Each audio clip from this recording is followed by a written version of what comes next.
Meus irmãos, hoje nós vamos começar, como vocês já sabem, uma nova série de estudos.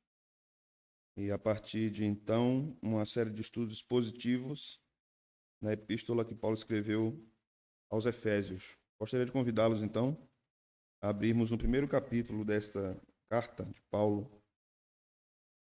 Nós vamos ler o versículo 1 e o versículo 2.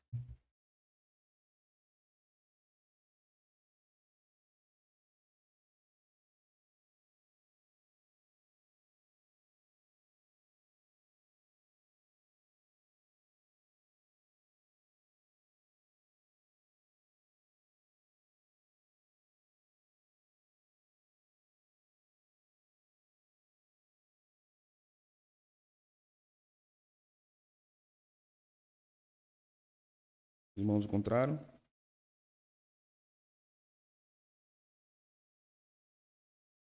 Paulo, apóstolo de Cristo Jesus, pela vontade de Deus, aos santos que vivem em Éfeso e são fiéis em Cristo Jesus. Que a graça e a paz de Deus, nosso Pai, e do Senhor Jesus Cristo estejam com vocês. Amém. Vamos orar. Senhor, nesse momento, oramos mais uma vez, pedindo a tua bênção sobre os nossos estudos desta epístola, tão rica, tão profunda, tão ampla, tão alta em sabedoria. Que o Senhor ilumine o nosso entendimento, desvende os nossos olhos para a maravilha da tua lei, que teu Espírito Santo nos visite em todo esse tempo que nós iremos estudar este livro sagrado. Possamos aprender mais sobre tua graça, possamos aprender mais sobre tua misericórdia, possamos aprender mais sobre Cristo, sobre o Deus triuno, sobre a comunhão da igreja, sobre a nossa luta contra os principados e potestades. Possamos aprender mais sobre a oração, todos os assuntos que esta epístola nos ensina. Nós te oramos assim, no nome de Jesus. Amém. Podem sentar, irmãos.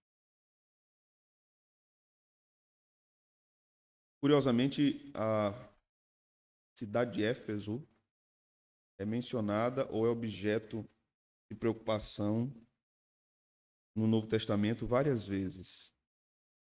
Não apenas na epístola que Paulo escreve, mas quando lemos as epístolas de Paulo a Timóteo, nós estamos lendo orientações do apóstolo Paulo ao seu discípulo sobre a igreja que estava em Éfeso. Timóteo pastoreava na cidade de Éfeso. Nós vamos observar também que há uma das cartas do Apocalipse que é endereçada àquela igreja em Éfeso, já naquela época, uma igreja antiga e estabelecida há muito tempo, mas que ainda era alvo de preocupação, não apenas de Paulo, ou não mais de Paulo, porque Paulo já estava morto a essa altura, mas também de João e objeto de observação de Cristo. Lá em Apocalipse, nós vamos observar que aquela igreja era uma igreja bem instruída, com uma tradição teológica e doutrinária muito solidificada, mas ela não vivia mais de modo fervoroso. Ela professava a fé bíblica, ela tinha um compromisso com a doutrina, mas o seu coração não era mais tomado de amor por Deus. Isso é possível acontecer. Então, quando observamos todo esse panorama, esse contexto da igreja de Éfeso nas Escrituras, nós podemos aprender muitas coisas. Quando Paulo escreve para esta igreja, e nós vamos aprofundar nossa compreensão sobre o endereçamento dessa carta, em termos técnicos, os estudiosos dizem que havia uma diferença entre uma carta e uma epístola. A epístola continha um conteúdo mais retoricamente elaborado do que uma carta. Haviam características de cartas helenísticas, e depois isso passou também para a Roma, para o Império Romano, e é exatamente a forma que Paulo escreve aqui. Nós temos a saudação inicial, nós temos o corpo da epístola e nós temos a conclusão. Nós vamos ver que isso, dentro disso, há outras divisões. A partir do momento que nós formos ao texto propriamente, nós vamos observar essas divisões. Mas o que nos importa, de fato, é o conteúdo da carta. Nós vamos aprender que foi Paulo que plantou esta igreja. Nós vamos aprender que foi Paulo que separou obreiros para aquela igreja. Foi ele que separou presbíteros para aquela igreja. Isso fica evidente quando ele se despede dos presbíteros de Éfeso em Mileto. Possivelmente porque o porto de Éfeso estava desativado e o porto de Mileto era ativo ainda naquela época. Então era mais fácil e mais viável encontrar-se com os pastores da cidade ali naquele lugar. Quando nós, então, observamos a epístola aos Efésios, há uma curiosidade, porque quando nós lemos em muitos manuscritos antigos, a palavra em Éfeso não consta. Há uma discussão teológica entre estudiosos se essa carta foi endereçada para a igreja local de Éfeso ou se ela foi endereçada para Éfeso, mas como uma carta circular. Como uma carta que, a partir da cidade de Éfeso, que era o centro da Ásia Menor, alcançasse as outras cidades da Ásia Menor. Então, em muitos manuscritos, quando você olha aí para o seu versículo 1 do capítulo, em muitos manuscritos tem assim: Paulo, apóstolo de Cristo Jesus, pela vontade de Deus, aos santos e fiéis em Cristo Jesus. Então, muitos manuscritos estão assim. Existem outros manuscritos que a palavra Éfeso consta, em Éfeso está lá. Isso não é algo que tenha qualquer importância para nós. O que importa para nós é o conteúdo, mas pelo fato de, em muitos manuscritos, em Éfeso estar presente, essa é a opção que nós adotamos, assim como está no nosso texto. De fato, Paulo encaminha a carta à cidade de Éfeso. Esse é o primeiro ponto. Mas, em decorrência disso, precisamos observar também que esta carta é muito geral, ela não é particular. Nós vamos observar, por exemplo, questões muito particulares à igreja de Corinto, talvez a carta mais particular que Paulo escreveu, com problemas locais muito claros que Paulo trabalha, tanto na primeira epístola como na segunda epístola. Quando nós lemos, por exemplo, as epístolas de Filipenses, o problema que havia entre Evódia e Síntique, possivelmente foi esse o motivo pelo qual Paulo escreveu a epístola, o problema da desavença entre Evódia e Síntique. E ele escreve ali basicamente sobre humildade. Talvez seja esse o problema que envolvia aquelas irmãs ali. Nos parece que aquelas duas irmãs eram irmãs muito influentes na igreja, eram irmãs muito respeitadas na igreja.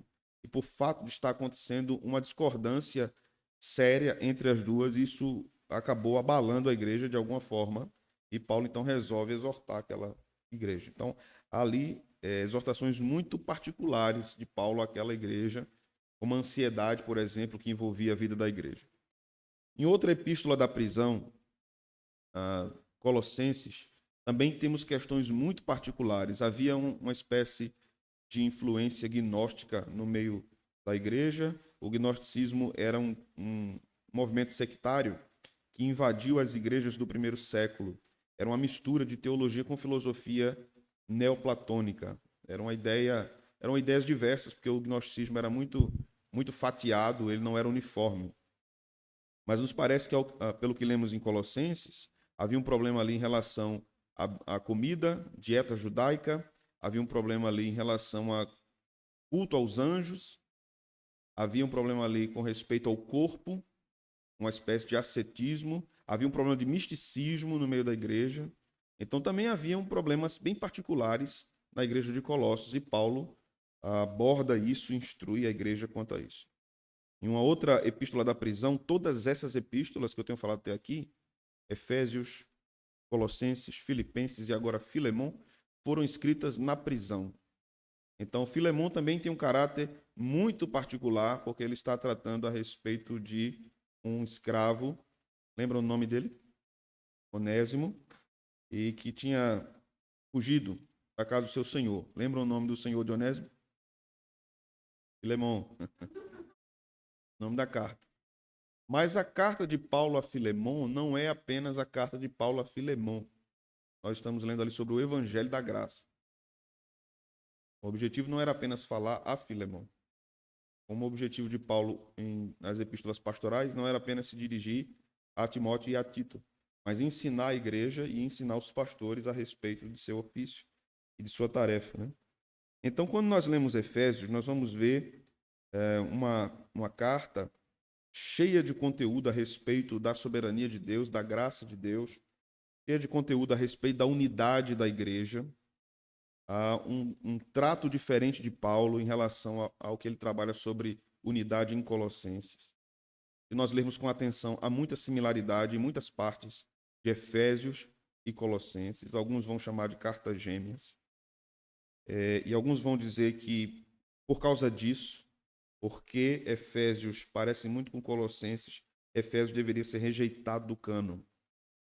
Mas as ênfases que estão em Efésios são diferentes de Colossenses. Paulo trabalha sobre reconciliação em Colossenses, mas não como trabalha na epístola aos Efésios. Nós vamos observar todas essas particularidades. Mas quando nós lemos aqui dois textos que são importantes para termos convicção de uma questão que também é levantada, alguns levantam que possivelmente não foi Paulo que escreveu Efésios. A autoria de Paulo muitas vezes é questionada por muitos, né? Há aqueles, por exemplo, que questionam 1 e 2 Timóteo por causa do caráter daquela epístola, especificamente em uma questão. Existem outras, mas especificamente uma questão. Então, por exemplo, em Romanos 16, Paulo fala de Febe como diaconisa. Em 1 Timóteo, ele não menciona diaconisas. Então, alguns vão dizer, há uma contradição no pensamento de Paulo. Nós não sabemos ao certo o que acontecia ali. É como se nós estivéssemos ouvindo apenas uma ligação do lado de cá. Nós não sabemos o que acontecia do lado de lá. Nós não temos como saber. Só quando chegarmos na glória, né, Paulo? Por que você mencionou Febe ali e não mencionou a diaconisa em 1 Timóteo, né? Então, por isso que essa discussão fica em aberto em termos teológicos, porque não há como saber definitivamente o que Paulo queria dizer com aquelas duas questões que eram bem particulares. Então, a autoria de Paulo muitas vezes é levantada como algo que pode ser questionado, mas nós vamos ler aqui alguns versículos para percebermos que na própria epístola tem um testemunho. Irmãos, o testemunho mais importante a respeito de um ensino bíblico é a própria Escritura. Essa é a regra das regras na interpretação bíblica. É a Escritura explicando a própria Escritura. Quando nós temos que recorrer a fatores externos, isso é por último, não em primeiro lugar. Nós não vamos recorrer a fatores extracanônicos, podemos dizer assim, né? A fatores que não constam nas Escrituras, para explicar as Escrituras em primeiro lugar. Nós podemos consultar fontes não canônicas, mas não em primeiro lugar. A Escritura está sempre em primeiro lugar.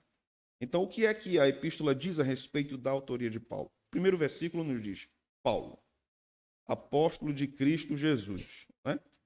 O capítulo 3, versículo 1, o que é que o texto diz?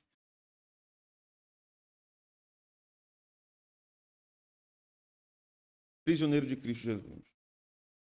Então, esses dois textos estão em todos os manuscritos. Então, olhando para o texto de modo muito direto e muito simples, é possível dizer com toda certeza, não podemos questionar a autoria paulina. Foi Paulo que escreveu Efésios. Ademais, devemos considerar também todas as características literárias da epístola aos Efésios. A influência de Paulo, e me permitam abrir esse parêntese aqui e compartilhar isso com vocês, a influência de Paulo no Novo Testamento é enorme. Ele escreve 13 epístolas, mas há outros textos que têm influência de Paulo. O Evangelho de Lucas tem influência de Paulo. Atos tem influência de Paulo. Hebreus tem influência de Paulo. Há uma escola de interpretação que nos afirma, nós não temos como saber categoricamente, mas há uma escola de interpretação que nos afirma que Barnabé escreve Hebreus, pelo fato de ser levita. E quem era Barnabé em relação a Paulo? Era um amigo de Paulo. Quando nós lemos o ensino aos Hebreus, e lemos o que Paulo falou, às vezes de forma muito resumida em vários lugares, nós temos a impressão, muitas vezes, de que o autor aos Hebreus foi Paulo. Por isso que muitos vão dizer, segundo Paulo disse em Hebreus, aí o povo corrige, ninguém sabe não quem escreveu Hebreus. Mas há uma influência muito grande de Paulo, a sombra da influência de Paulo é gigantesca no Novo Testamento, muito grande no Novo Testamento. E não podemos dizer também, por exemplo, que Lucas não influenciou toda a narrativa, Lucas não foi influenciado por toda a narrativa daquele período, principalmente em Atos dos Apóstolos, com respeito às viagens missionárias, né?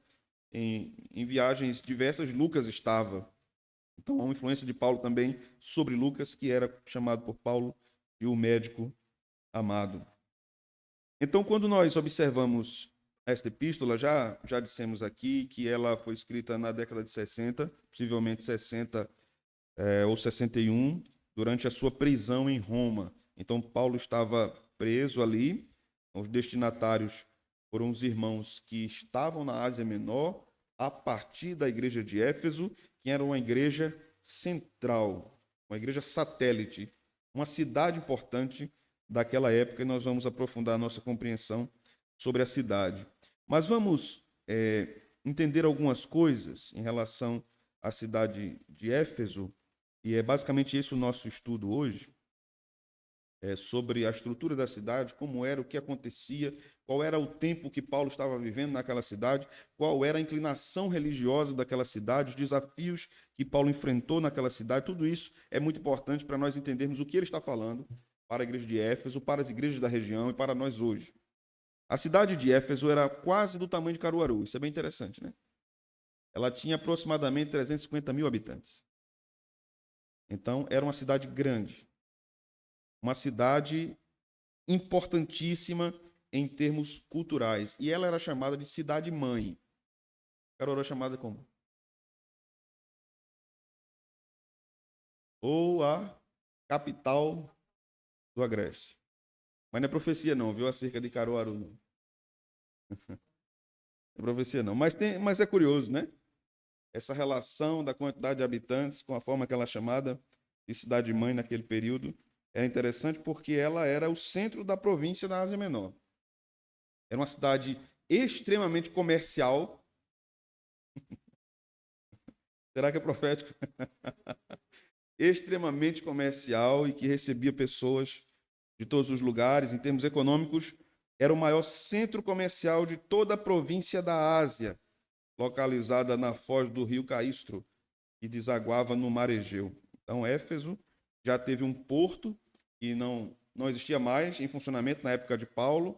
Então, por causa disso, no passado, antes de Paulo, Éfeso foi uma grande cidade e que também fornecia acesso a várias questões comerciais naquele período, principalmente de rotas navais. Então, nessa imagem que nós temos aqui, nós podemos ter uma dimensão, né, uma compreensão geográfica da cidade de Éfeso. Nós percebemos aqui o estádio, né? O estádio, o teatro, bem no centro aqui. Estão vendo aí o teatro? Então, a cidade já tinha banheiros públicos. Às vezes a gente fica achando que nos tempos bíblicos o povo ficava comendo calango, comendo rato, né? Não era assim, né? Era um negócio estruturado. Então nós vamos ter aqui em cima, bem separadamente, cadê? O templo de Ártemis. Tá aí, Márcio. Ali o templo de Ártemis. Está pequenininho aí, mas daqui a pouco a gente vai ver aqui uma informação interessante sobre ele. Vamos ter a Ágora, vamos ter muralhas na cidade, vamos ter ginásio, vamos ter sim, a cidade era asfaltada, viu, irmãos? E uma das ruas da cidade, eu vou mostrar daqui a pouco, era de mármore.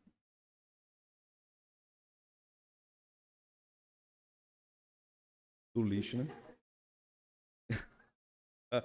Então rompeu aí toda a possibilidade de analogia.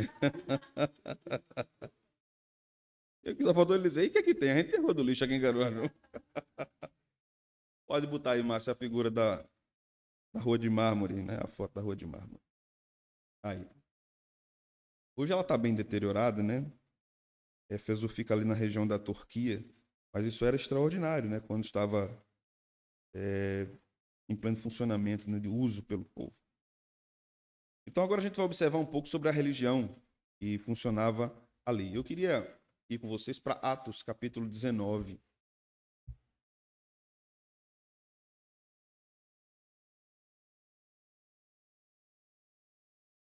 Nós vamos ler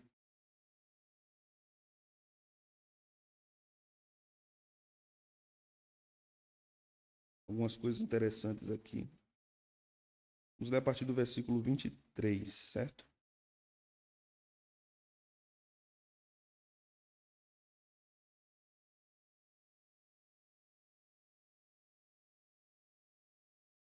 Por esse tempo houve grande tumulto em Éfeso, por causa do caminho, que era a forma que era conhecida a fé cristã.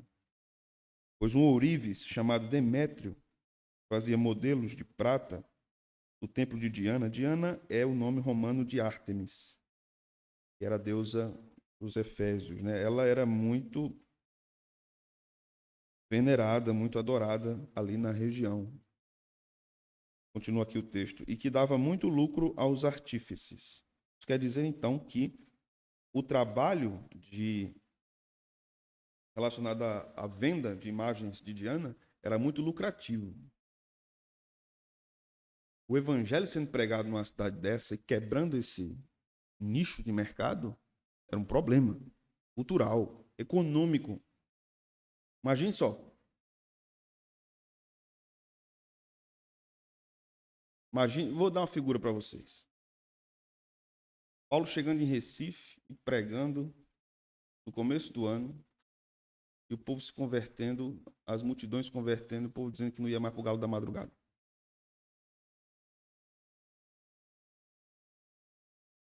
Uma benção. Mas um problema cultural muito grande para os adversários que viviam daquilo. Também, também. Exatamente. É, era problema, né? A gente olha, a gente está num distanciamento temporal muito grande, né? Muitas vezes a gente só observa a bênção que foi o povo se converter, né? Mas inclusive a história da nossa igreja mostra isso, né? Quando o povo vai conhecendo a fé evangélica, isso causa um problema na cidade. E há uma resposta a isso. Porque isso não pode acontecer, porque muitas coisas vão ser afetadas pela conversão do povo. Isso mostra historicamente que o evangelho, quando chega num lugar, ele promove alterações culturais, mas inicialmente ele pode causar uma destruição. Os irmãos entendem o contexto disso? A Liga Católica. A Liga Católica contra os protestantes. Os protestantes éramos nós, ou eles, né? Nós por descendência, né? Veja o verso 25. Convocando-os juntamente com outros do mesmo ofício, disse-lhes: Senhores, vocês sabem que a nossa prosperidade vem deste ofício.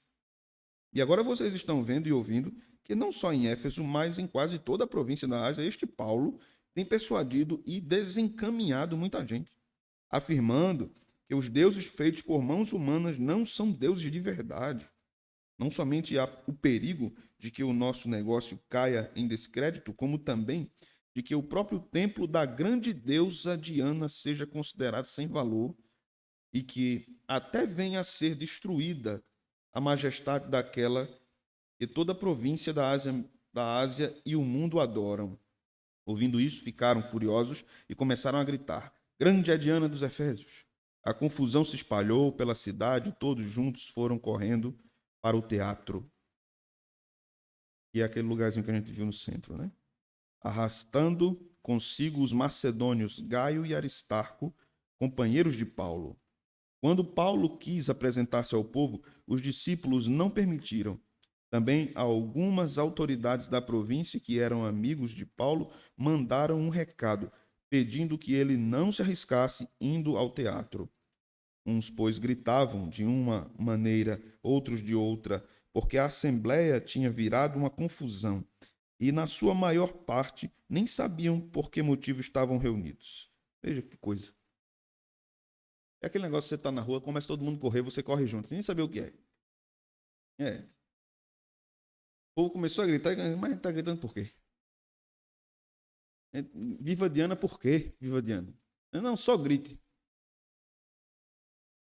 Então tiraram Alexandre do meio da multidão e os judeus, verso 33, o empurraram para a frente. Este, acenando com a mão, queria falar ao povo. Quando, porém, reconheceram que ele era judeu, todos a uma voz gritaram durante quase 2 horas: Grande é a Diana dos Efésios. O escrivão da cidade, tendo apaziguado o povo, disse: Senhores Efésios, quem não sabe que a cidade de Éfeso é a guardiã do templo da grande Diana e da imagem que caiu do céu? Essa era a ideia. E que a imagem dela caiu do céu. Alguns arqueólogos vão dizer que era um pedaço de pedra que o povo olhava e dizia que parecia uma deusa. Parece-me, se não me falha a memória, que esta imagem está na Inglaterra, em algum museu. Esta suposta pedra que caiu do céu. Né? O negócio de caiu do céu. Caiu do céu não presta, não, irmãos. É. Verso 36. Ora, não podendo isso ser contestado, convém que vocês se mantenham calmos e não façam nada de forma precipitada, porque estes homens que vocês trouxeram para cá não profanaram o templo, nem blasfemaram contra a nossa deusa. Portanto, se Demétrio e os artífices que o acompanham, têm alguma queixa contra alguém, saibam que existem os tribunais, os procônsules, que se acusem uns aos outros ali.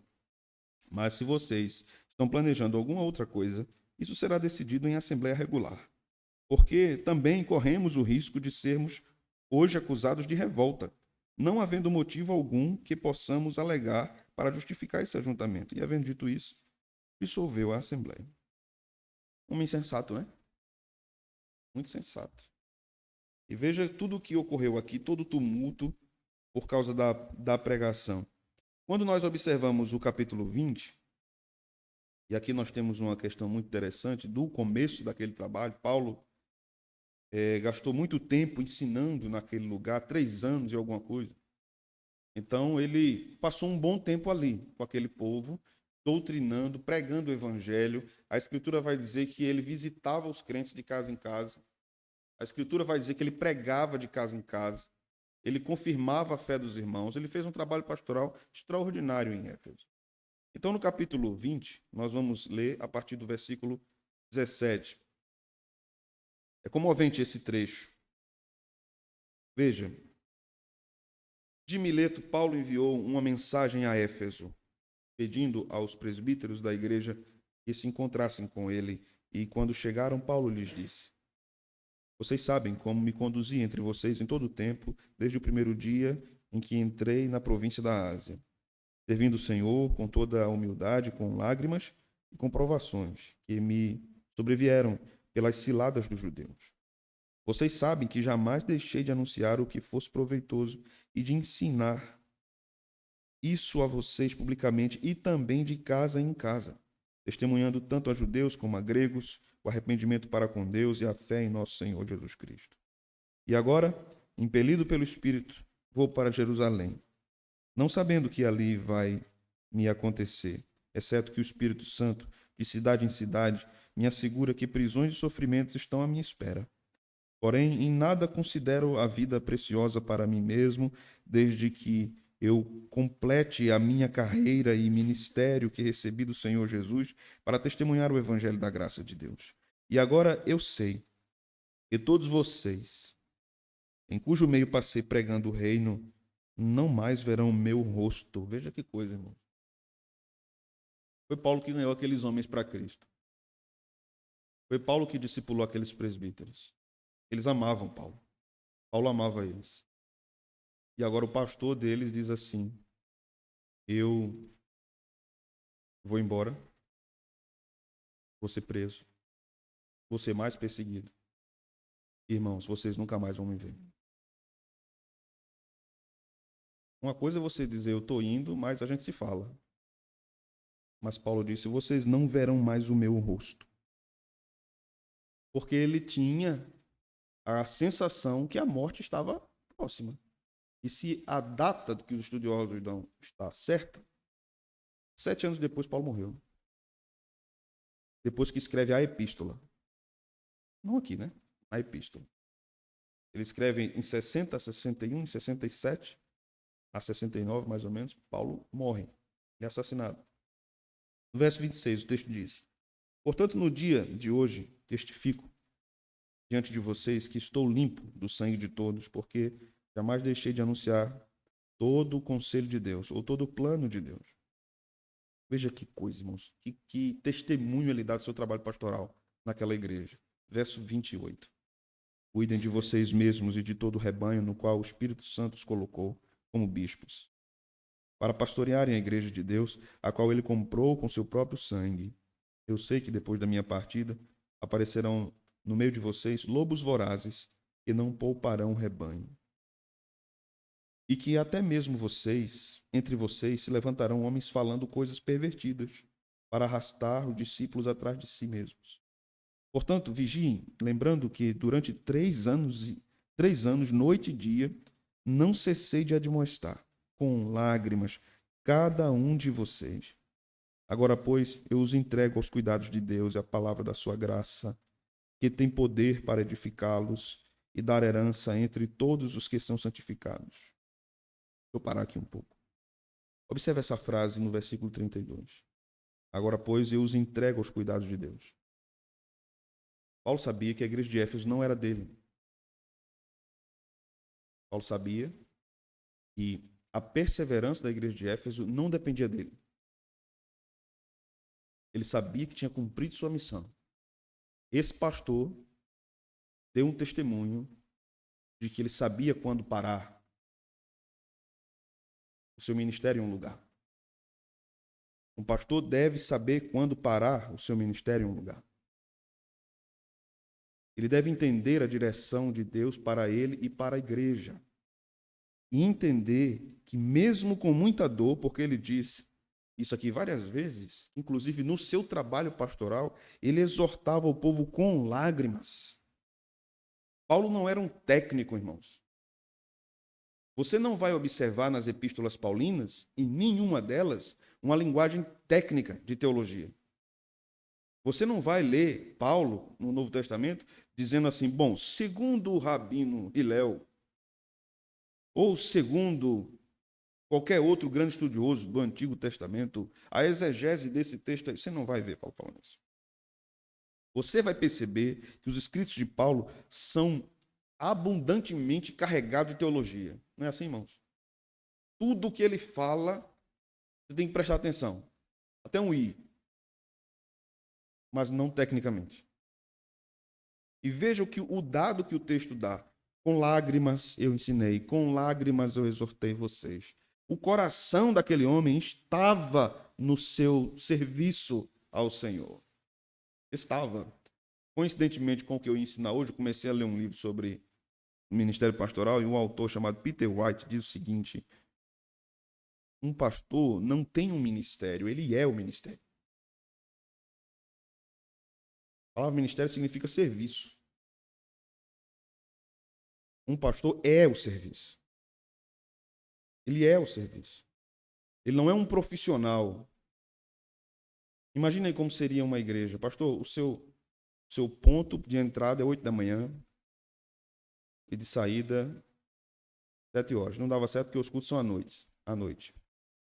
Então, seu ponto de entrada, 2 da tarde até 10 da noite, sua saída. Aí se alguém ligasse para o pastor de manhã, disse, não, irmãos, não estou trabalhando. Pastor, a minha mãe morreu, o senhor pode fazer o sepultamento amanhã? Não, minha irmã, amanhã é segunda, é minha folga. Eu não trabalho na minha folga. Eu já disse a vocês, ninguém morra na segunda. Porque eu não vou trabalhar. Não é assim, irmãos. Pastor, morreu um irmão da igreja, eu sei que o senhor está de férias, mas o senhor pode vir. Não, não posso. Um presbítero aí para fazer funeral. Tenho como não, estou descansando.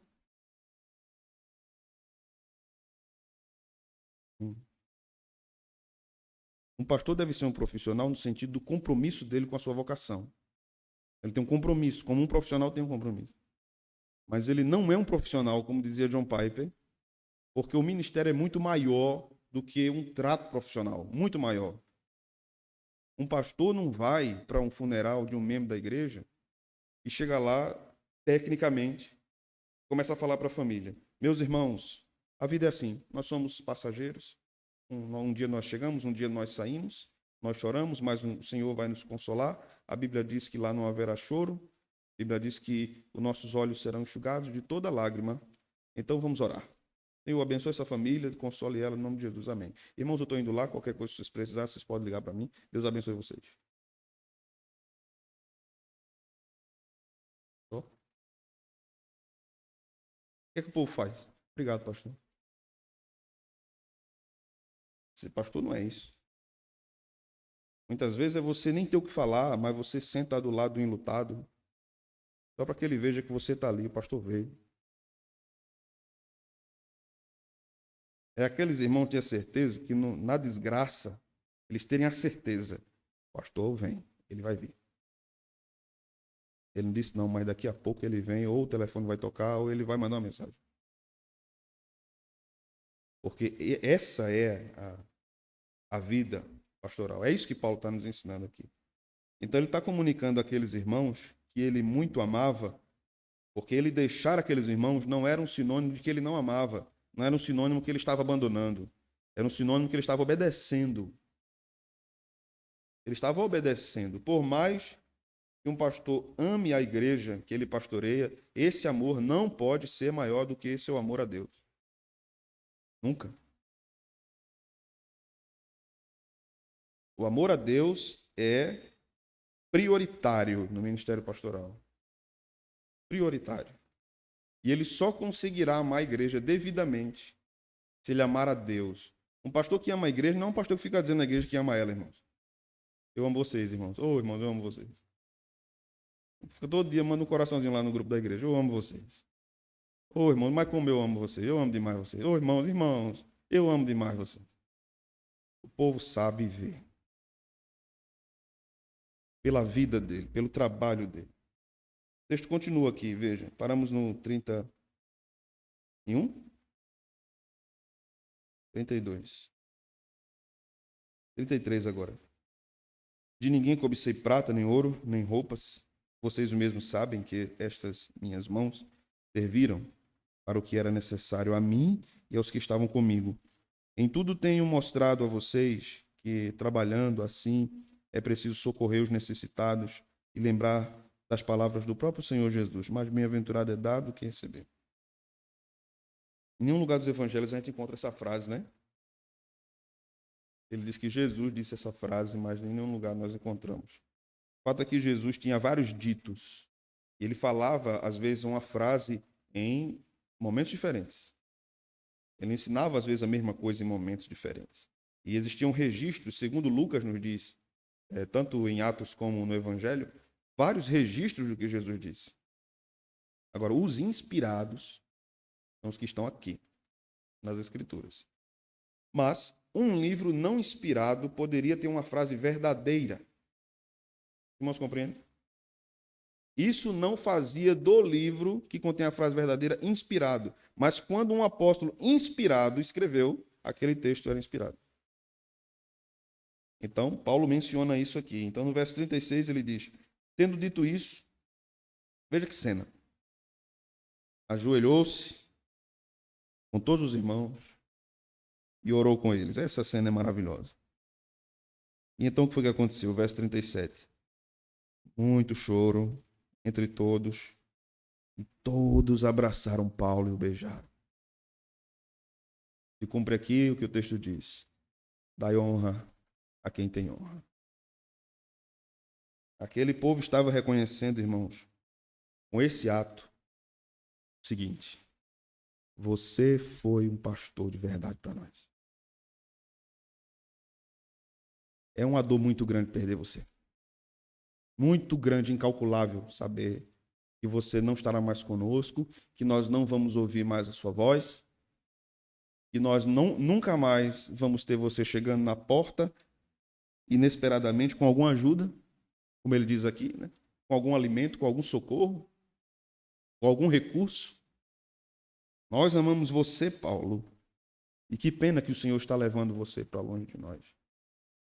Esse ato significava isso.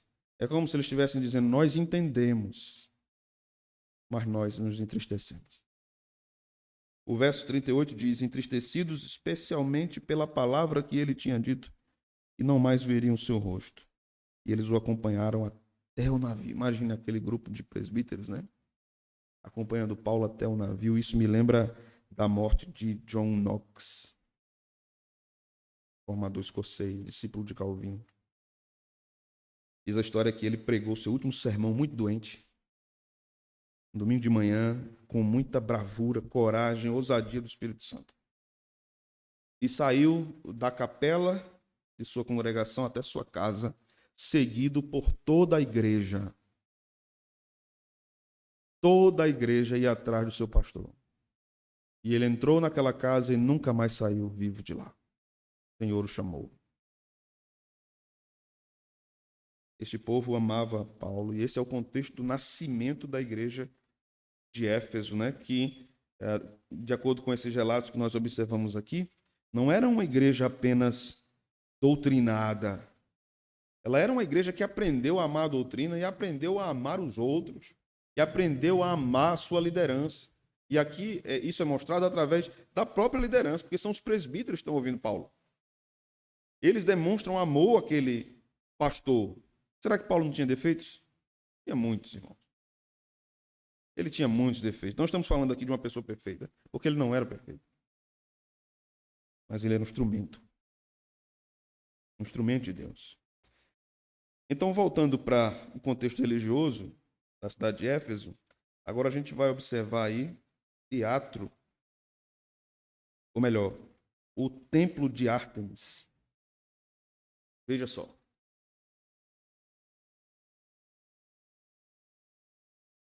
Isso aí cabia 25 mil pessoas, irmãos. Extraordinário, né? A gente passa minutos, né, observando todos os detalhes da arquitetura do templo de Ártemis. Toda essa beleza externa, interna também, o design interior e todos os detalhes da construção, essa beleza é completamente o avesso do que acontecia dentro. Aí existiam cultos profanos, sexo cultual, uma perversão total. Esse era o ambiente da cidade de Éfeso, uma cidade promíscua. E isso envolvia religião. Veja que coisa.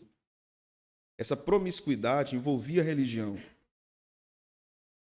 A idolatria, isso é muito curioso, meus irmãos, porque no Antigo Testamento, quando nós observamos a idolatria, Deus chama a idolatria de prostituição. Então há sempre uma ligação da idolatria com a prostituição. Porque, em termos práticos, isso sempre aconteceu nos povos antigos. E aqui nesse tempo também. Se nós nos lembrarmos um texto que está anteriormente aqui no livro de Atos, quando Paulo está em Atenas, nós vamos nos lembrar que ele fica escandalizado com aquela cidade. Era uma coisa absurda, não só em termos de manifestação religiosa, mas tudo que envolvia a religião. A religião grega era profana, em todos os termos. Em todos os termos. Isso mostra a condição em que o pecado coloca o homem em termos de adoração. São questões absurdas. Então, a preocupação de Demétrio era que toda essa suntuosidade, que acabava sendo um centro econômico da cidade, negociações bancárias aconteciam no templo de Ártemis. Então, tudo isso ia ruir por causa da pregação de Paulo. Agora, nós devemos nos lembrar agora de um fator externo, de um dado externo, que Éfeso já não estava lá essas coisas quando Paulo chega para pregar. Ela não era mais aquela cidade-mãe. Ela não tinha mais aquele aquecimento econômico do início. Ela estava em queda. Então a coisa ia piorar. Daí se justifica o desespero de Demétrio do que poderia acontecer ali. Eu acho que eu mandei, Márcio, também uma imagem do centro comercial de Éfeso. Mandei? Aí o centro comercial, observe. Observe o nível, né, da construção. As ruínas ainda estão lá. Mostra aí o teatro, Márcio, por favor. Esse teatro era uma coisa impressionante, né? Magnífico. Essa arquibancada ficava lotada. Era um centro cultural de entretenimento imenso na cidade. Então, era uma cidade muito bem estruturada, em termos não somente populacionais, mas em termos de entretenimento e religião, comércio. Era uma cidade culta, idólatra. Uma cidade muito culta e idólatra. Era nesse contexto que Paulo estava pregando a igreja de Éfeso, ou plantando a igreja de Éfeso. Muito bem. Obrigado, Márcio. Nós vamos então, meus irmãos, para o propósito pelo qual Paulo escreve esta epístola. Isso vai sendo mostrado em várias partes. Eu quero chamar vocês de volta para o texto de Efésios. Observemos as partes aqui diante de nós. Primeiro, nós temos a saudação, né, que está no versículo 1 e no versículo 2. E nós começamos a observar que o corpo da carta começa no versículo 3. Então, Paulo vai do versículo 3 ao versículo 14 com uma grande saudação à igreja de Éfeso, ou às igrejas que leriam a carta, falando a respeito da soberana obra de salvação de Deus, sobre o beneplácito da vontade de Deus, que é o propósito decretivo de Deus, ou o decreto. Beneplácito é o mesmo que propósito ou decreto. Então, Paulo abre a carta falando do decreto. Quando nós observamos o do verso 15 até o verso último do capítulo 1, versículo 23, nós temos a primeira oração de Paulo, e essa era uma prática comum nas correspondências helenísticas, uma oração aos deuses na correspondência, e Paulo vai seguindo o mesmo modelo, agora não orando aos deuses, orando ao Deus verdadeiro. Então, nós temos o corpo indo até o final, até o capítulo 6, e Paulo vai discorrer sobre várias coisas.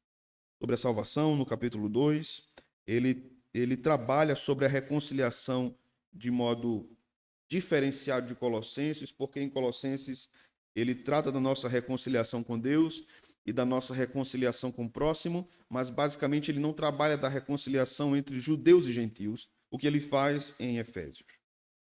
Então não pode ser apenas uma réplica de Colossenses, embora hajam muitos assuntos semelhantes.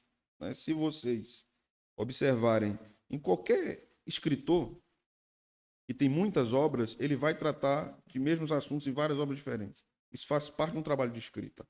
Se você escreve em determinada área, tecnicamente falando, porque as coisas estão encadeadas. E Paulo faz isso.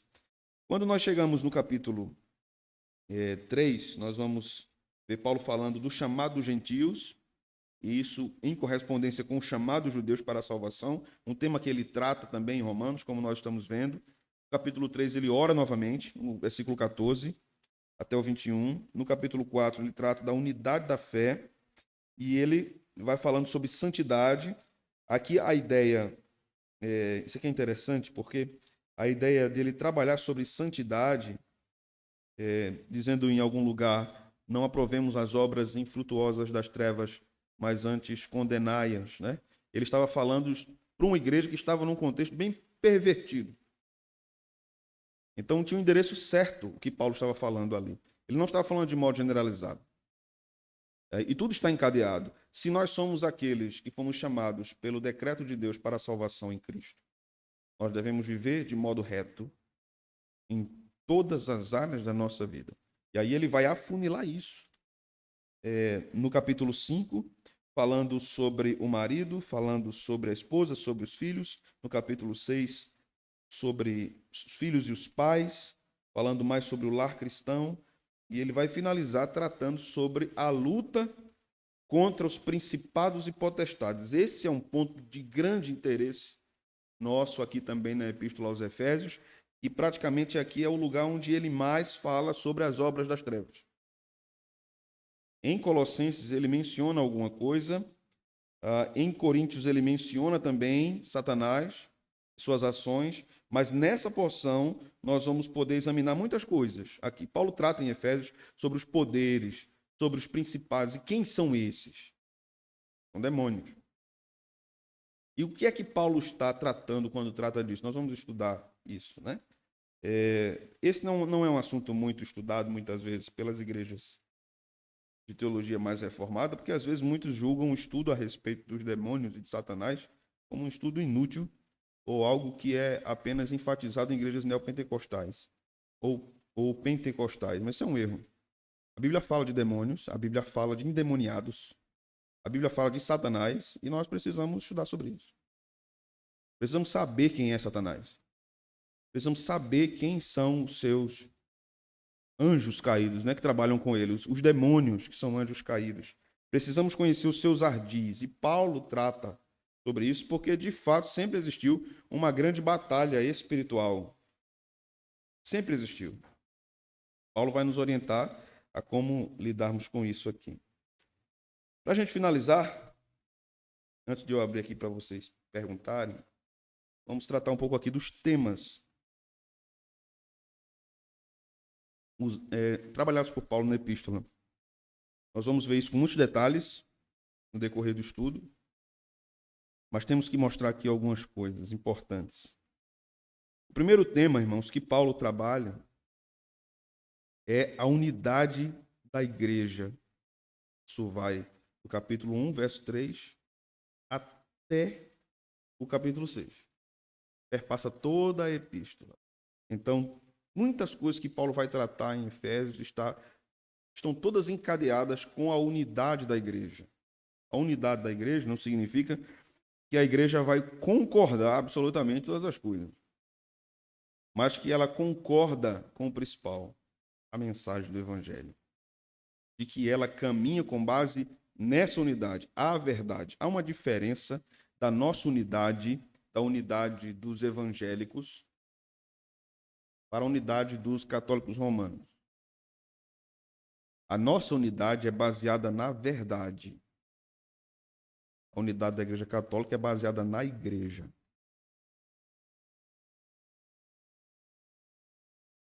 Não vou falar não, porque está gravando. Vou falar. Na mentira, Lara falou. Nós estamos em volta de uma verdade revelada e é isso que nos une. É claro que há pontos periféricos, que não é o que determina a nossa unidade em relação à doutrina. Mas a verdade central do Evangelho, nós estamos em torno dessa verdade. Por isso nós somos irmãos. Então Paulo trata muito extensamente a respeito disso. Outro tema que Paulo trabalha é sobre Jesus Cristo.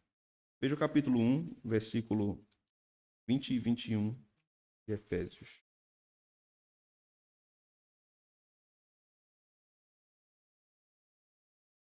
Ele exerceu esse poder em Cristo, ressuscitando dentre os mortos e fazendo-o sentar à sua direita nas regiões celestiais, acima de todo principado e potestade, poder, domínio e de todo nome que se possa mencionar, não só no presente século, mas também no vindouro. Verso 22. E sujeitou todas as coisas debaixo dos pés de Cristo, e para ser o cabeça sobre todas as coisas, o deu à igreja, a qual é o seu corpo, a plenitude daquele que a tudo enche todas as coisas. Então, observe, sujeitou todas as coisas debaixo dos pés de Cristo. Todas as coisas estão debaixo dos pés de Cristo. Você se lembra daquele episódio de um pastor, não é pastor, mas chama pastor, que chutou a santa e teve que correr para não ser morto? Vocês se lembram que há alguns poucos anos atrás, tinha um bocado de crente dizendo que pisava na cabeça de Satanás? Eu piso na cabeça de Satanás. Um grupo de cantoras evangélicas no Brasil gravou uma música dizendo que pisava no inimigo. Pisa, pisa no inimigo.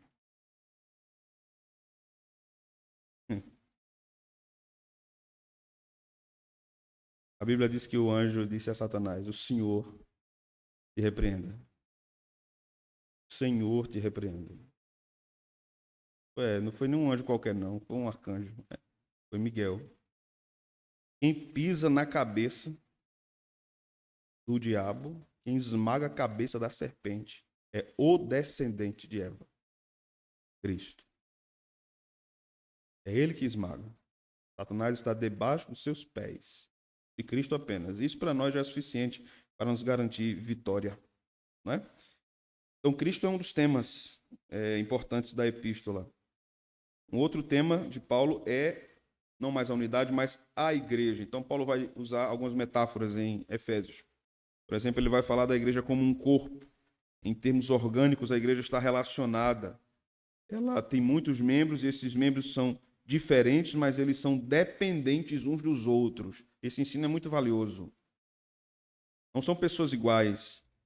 Eles não são membros iguais, eles são diferentes, mas eles são dependentes. Nós vivemos, e veja como o Efésios é tão necessário, porque nós vivemos numa época tão individualista e que nós transvestimos isso com outras desculpas. Não, mas eu não quero preocupar ninguém na igreja.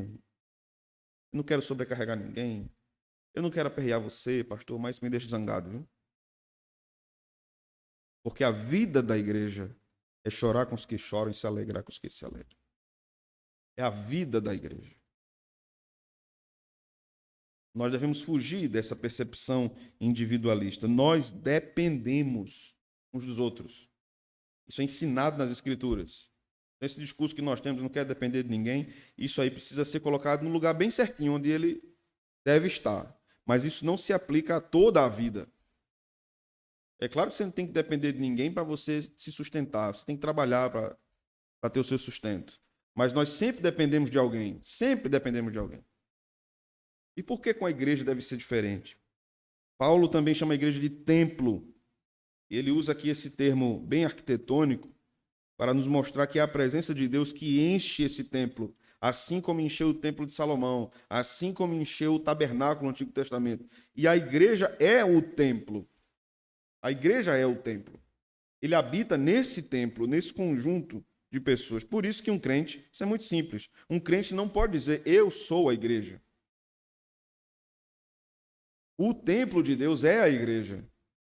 É claro que o Espírito habita em cada um de nós, mas o conjunto desse nós, que somos nós, é o templo do Espírito Santo. Eu não posso dizer eu sou a igreja.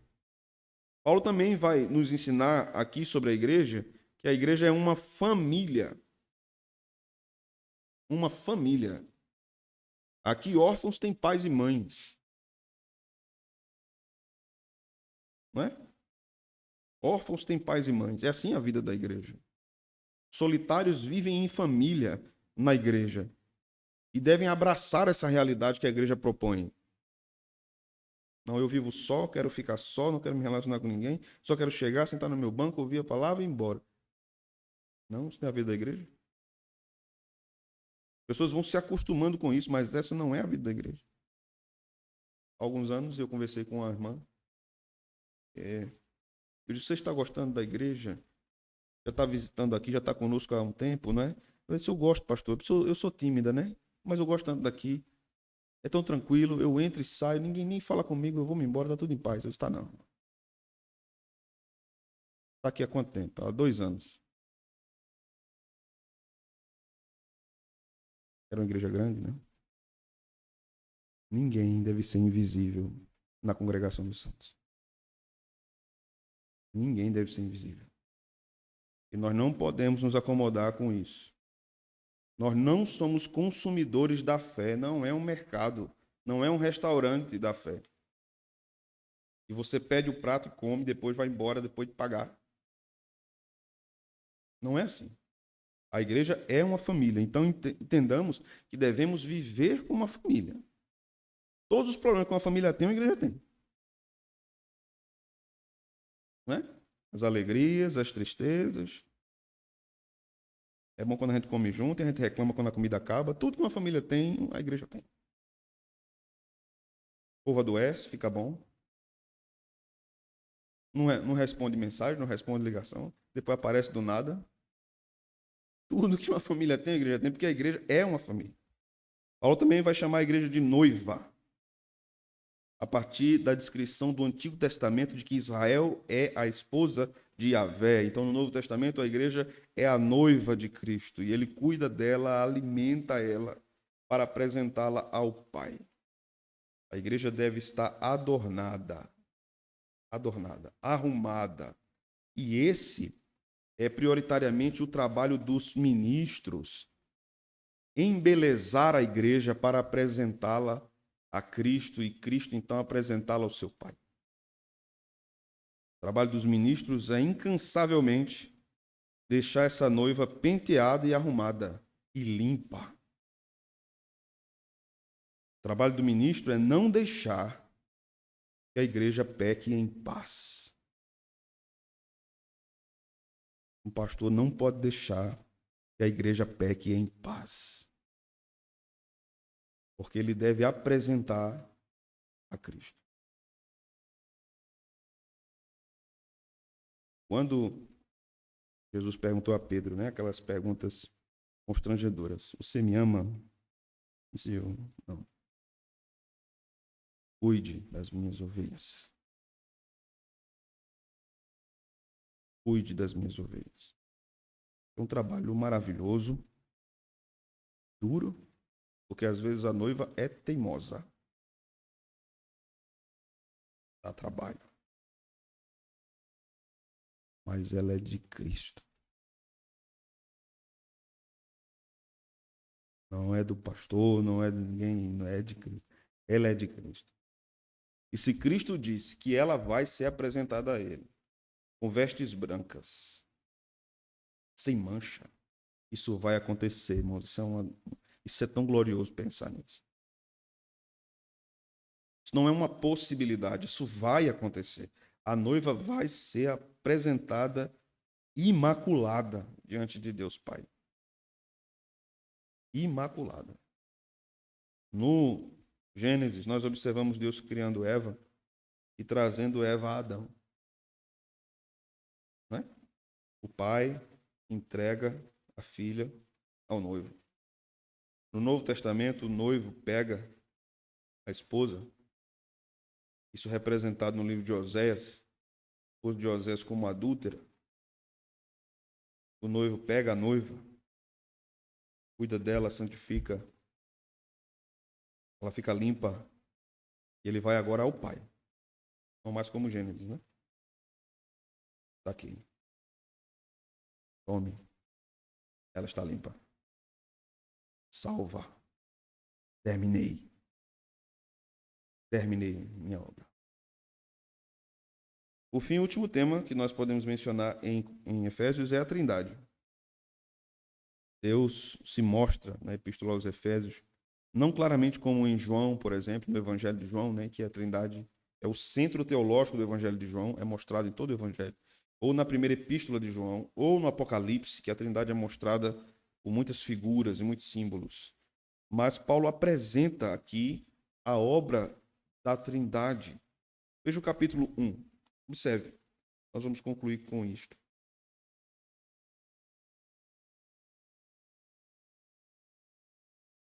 Inicialmente, nós observamos que no versículo 2 nós temos uma forma binária da Trindade. Deus é mostrado aqui através da figura do Pai e do Filho, versículo 2. E a graça e a paz de Deus, nosso Pai, e do Senhor Jesus Cristo estejam com vocês. A palavra usada para Jesus Cristo aqui, né, ou esse designativo Senhor, é a mesma palavra usada no Antigo Testamento para Deus e Yahvé. Então aqui o texto já começa mostrando que Jesus é divino, que o Pai é divino. No versículo de número 13, 14, nós vamos ler: Nele também vocês, depois que ouviram a palavra da verdade, o evangelho da salvação, tendo nele também crido, receberam o selo do Espírito da promessa. O selo é a salvação, é a presença do Espírito no crente, né? Não tem nada a ver com línguas. Você está selado, fala em língua, você está selado. Não. Selado é quando o Espírito Santo está ali. Selo é um sinônimo de pertencimento. Então, quando o Espírito Santo habita no crente, ele agora pertence a Deus e nunca mais deixará de pertencer. Ele é propriedade de Deus por meio da salvação. Então, verso 14. O Espírito é o penhor da nossa herança, até o resgate da sua propriedade, em louvor da sua glória. Então, o penhor é a garantia, né? Quando eu era menino, meus pais não tinham dinheiro de comprar uma bicicleta para mim, eu gostava muito de andar de bicicleta, e tinha uma oficina de bicicleta perto de casa. E nós poderíamos ir lá e pagar uma hora de voltinha de bicicleta. Agora você tinha que deixar um penhor. Eu levava a panela de pressão da minha mãe. levava um sapato do meu pai, deixava uma sandália minha. Se a bicicleta sumisse, o penhor ficava, ele ainda ia cobrar a mais, né? Aos meus pais. O penhor é a garantia. Então, aqui está a garantia de que você vai pagar, né? No sentido lá da bicicleta. O penhor, o espírito como penhor, é a garantia que nós não mais deixaremos de pertencer a Deus. Ele é o penhor. Então é impossível que alguém que é de Deus deixe de ser de Deus. Porque o Espírito Santo garante isso. Paulo está dizendo aqui. Né?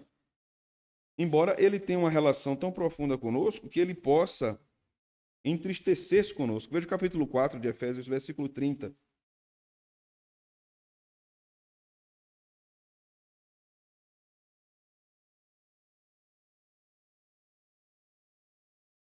A apostasia não é uma perca de salvação. A apostasia é um abandono das verdades do Evangelho.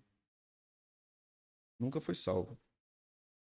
Então, quando Paulo diz, muitos apostatarão da fé, dando ouvidos a espíritos enganadores e a doutrinas de demônios. Se nós interpretarmos isso como perca de salvação, nós temos um problema muito grande para resolver. Porque Jesus diz acerca do Espírito Santo, ele vos guiará em toda a verdade. Ele vos guiará em toda a verdade. Então, será que o Espírito Santo fica incapaz de guiar um crente em toda a verdade? Então, o que acontece quando alguém apostata? Quando aquela pessoa abandona a fé, é preciso que nós entendamos o que é fé aí. Porque nem sempre fé é fé salvadora. A Bíblia vai dizer, por exemplo, tudo que você não fizer por fé é o quê? Pecado. Mas isso é fé salvadora?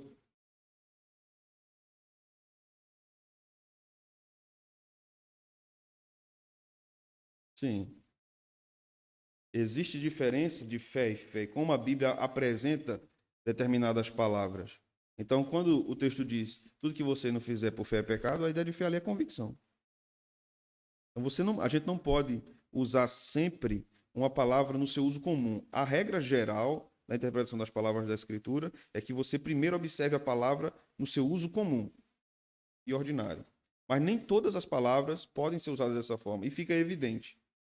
Então, quando o texto diz, por exemplo, que Efésios 2, veja aí, 2 e 8, vamos usar esse texto. Porque pela graça vocês são salvos, mediante a fé. Isso não vem de vós, é dom de Deus. Então, salvos mediante a fé. Que fé? Uma fé salvadora, que é um dom de Deus. Em outro texto lá em Hebreus vai dizer que Jesus é o autor e consumador da nossa fé. Então, essa é a fé que salva. Quando eu digo muitos apostatarão da fé, a palavra fé ali não pode ser entendida como uma fé que salva. Fé ali é conhecimento. Conjunto de doutrinas. Então, a apostasia é dessas verdades. Eu abandono essas verdades evangélicas e abraço outro tipo de perspectiva de mundo. Aí está a apostasia. Né? E milito contra aquela fé aquele conjunto de ensinos que eu defendi anteriormente. Então, a apostasia não é um sinônimo de perca de salvação, mas de abandono das doutrinas. Mas aquela pessoa nunca foi salva. Impede dela ser salva depois? Não. Ela pode ter um verdadeiro encontro com Cristo ou ser encontrada por Cristo, verdadeiramente, né? Ok, meus irmãos? Alguma pergunta?